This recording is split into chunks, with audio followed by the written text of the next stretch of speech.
temos as irmãs Marise e Amarilis. Elas são brasileiras que foram para a Espanha, foram com um determinado objetivo e encontraram a felicidade com uma outra carreira totalmente diferente daquela que elas estavam prevendo. Elas se transformaram em cantoras, mas em um ritmo totalmente diferente do que a gente conhece. Elas chamam de eletrônico orgânico. Mas é muito, nossa, é sensacional. Nós fizemos a gravação, eles vieram aqui para o Brasil há 2 semanas atrás, nós gravamos lá no La Mata e nós vamos exibir para vocês. Seu manto é de estrelas, são 7 que te alumiam. Tupi te criou tão guerreira pra me transmitir valentia. Seu manto é de estrelas, são 7 que te alumiam. Tupi te criou tão guerreira pra me transmitir valentia. Seu manto é de estrelas, são 7 que te alumiam. Tupi te criou tão guerreira pra me transmitir valentia. Seu manto é de estrelas, são 7 que te alumiam. Tupi te criou tão guerreira pra me transmitir valentia. Vocês começaram a carreira de vocês aqui no Brasil e depois foram para a Espanha ou começou isso lá na Espanha? Como é que foi? Começou na Espanha. Na Espanha. Eu fui para a Espanha no ano 2000, somos arquitetas as duas e eu fui em busca de ampliar um pouco os horizontes e já era DJ aqui no Brasil e chegando lá fui muito bem recebida como DJ e comecei a tocar imediatamente. A minha irmã chegou alguns anos depois e tocou em algumas bandas de jazz, trabalhando no repertório brasileiro e a gente resolveu fundar a Insista no ano de 2007. 2007. Exatamente. E a gente aproveitou essa coisa que ela era DJ e eu era cantora, então no começo da banda eram bases eletrônicas e letras de músicas e coisas, a gente fazia assim mashup, se chama, não? Tem uma base de alguém e uma letra de outro alguém. A gente fazia essas misturas. E aí no ano de 2009 a gente lançou o nosso primeiro single autoral na boca. Tive sonho lá nas matas da Jurema. Na mata estava quando eu vi ela passar. Na cabocla com a pele bronzeada, com os olhos cor da noite, filha de Tupinambá. Era Jurema, rainha da pontaria. Era Jurema que não se viu errar. Era Jurema... Vamos voltar então um pouquinho mais. Arquitetas, as duas. Sim. Deu na cabeça de vocês de virar artista? Eu acho que... Eu toco desde os 4 anos. 4 anos? Eu comecei com violino, depois eu toquei baixo em bandas de heavy metal e tal, quando eu era adolescente. Aí fui pra Barcelona, corais e bandas de jazz, mais tranquilo, fui baixando a bola heavy metal. E aí a gente começou. E a Marise também toca violoncelo desde os 8. Na verdade a música sempre esteve presente na nossa casa, tanto que essa minha trajetória de trabalhar com os discos foi influenciada pela quantidade de discos que sempre houve na nossa casa, então a música sempre esteve muito presente. E a arquitetura também é uma disciplina que conjuga as artes em geral, uma formação muito aberta, Interdisciplinar, né? Exatamente, que você tem uma grande parcela artística dentro de cada arquiteto.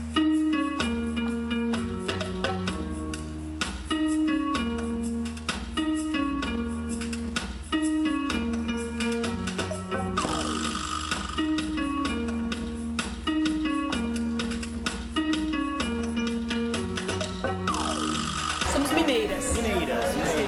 A família é mineira, mas cada filho nasceu numa cidade. Então, eu nasci em Brasília e ela nasceu em Santos, só que a raiz é de Pouso Alegre. Pouso Alegre. Acontece uma coisa engraçada que às vezes as pessoas acham que nós não somos brasileiras. Então, porque normalmente anunciam falando de Espanha, Barcelona. Então, muitas vezes eles falam, nossa, mas vocês falam português muito bem, hein? E é engraçado. De passar, meu maracatu, pesa uma tonelada.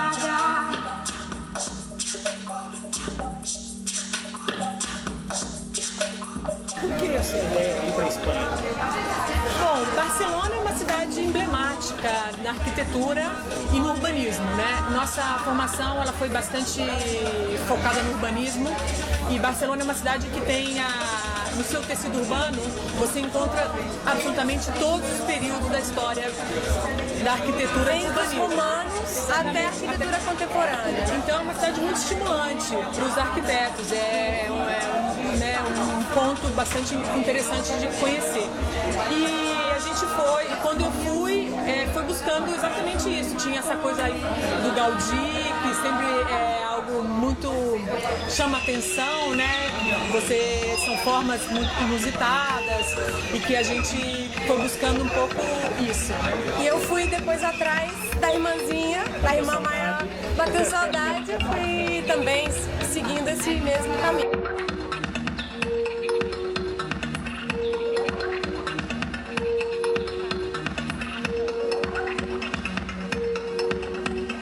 A gente utiliza elementos de influência afro-latina brasileira com a linguagem da música eletrônica. Então não é só eletrônica. Quando você fala eletrônica aqui no Brasil, parece que é música de máquina e sem humanidade. Mas a nossa música usa muito a voz. Então claro, é orgânica. É uma eletrônica orgânica.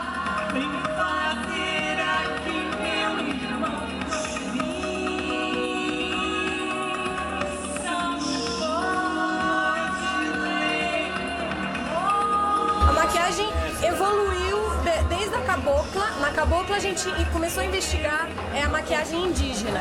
Então a gente começou a investigação por aí. Depois, naturalmente nos shows a gente, vamos mudar de cor, vamos fazer mais assim futurista. E acabou que agora a gente tá com essa estética avatar, futurista, não sei o que.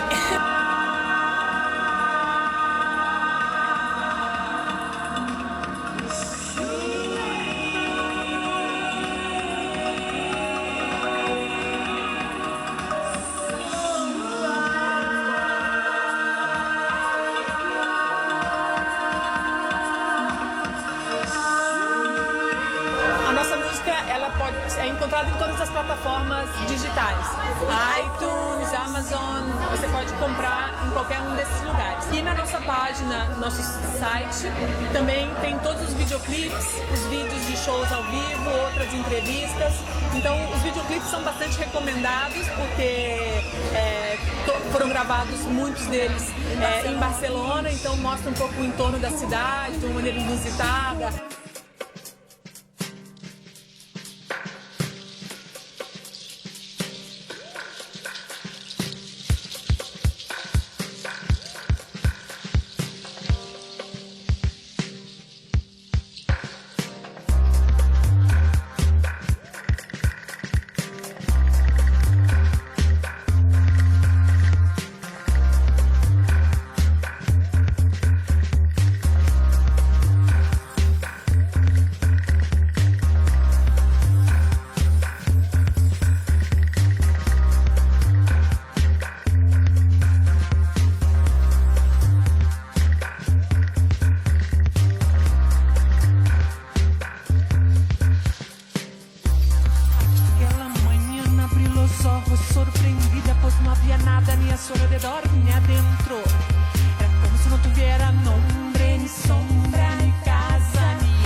latino. Até a próxima. Miras adentro porque pa que brula, pa que brula, pa que tanta prisa, pa que tantas perguntas, pra que tanto porquê, por que não miras adentro porque Fora do comum, maquiagem, Não, elas são figurino, ótimas. a A maquiagem delas é músicas. sensacional. Sensacional. O estilo delas de dançar, de cantar é muito legal. E uma coisa que é muito legal, elas são muito antenadas, né? Então elas, eu nem falei nada sobre o programa, porque geralmente a gente tenta buscar qual é a identidade do latino, né, para o brasileiro, né? E elas não comentaram, eu não comentei nada isso com elas, e elas, a Marise, ela deu uma definição do que é o latino e que o brasileiro está inserido na latinidade, foi sensacional. Foi a melhor definição que eu vi até hoje. Todos os lugares têm os seus pontos positivos e negativos, né? Eu acho que o fato de a gente ter imigrado nos deu uma certa fortaleza interior, no sentido de que quando você vai para um país estrangeiro, você tem que realmente superar todos os seus altos e baixos e fazer com que os baixos se transformem em altos sempre, né? Então isso é uma coisa que faz com que a pessoa se sinta mais atenta. Você está todo o tempo atento porque não é a sua terra, você não conhece os códigos e você tem que aprender tudo de uma maneira nova, né? Quase como, entre aspas, nascer de novo. E então tem vários aspectos da vida na Europa que eles são muito apreciáveis e que a gente gostaria de que em algum momento a América Latina também pudesse alcançar esses padrões básicos de vida, né, com relação à amabilidade da cidade com o cidadão, no sentido de que o transporte público funciona, a saúde pública funciona, a educação é gratuita, enfim, tem uma série de aspectos que realmente são muito positivos, né? Por outro lado, aqui no Brasil e na América Latina, o calor humano, o sorriso, a gentileza, são aspectos que você realmente fala, uau! É muito diferente. Cada país tem um estilo de vida diferente. Morar na Espanha é um estilo de vida. Aqui é outro estilo de vida. Não dá pra comparar. Não dá pra comparar porque são muito diferentes. Então, diga. Não, uma coisa interessante também que eu acho interessante comentar com vocês, porque o programa fala de cultura latina, é de que a gente só se dá conta do quão latinos somos quando você está fora do Brasil. Porque o Brasil, por ser um país de dimensões continentais, é muito difícil de que são tantas as diferenças internas do país que realmente fica difícil você perceber essa latinidade, né? E quando você vai lá para fora, você percebe que você tem pontos de semelhança com seus irmãos da América do Sul, que você tem pontos de semelhança da América Latina como um todo, né? Então essa consciência latina, pelo menos em mim, ela só se despertou quando eu imigrei.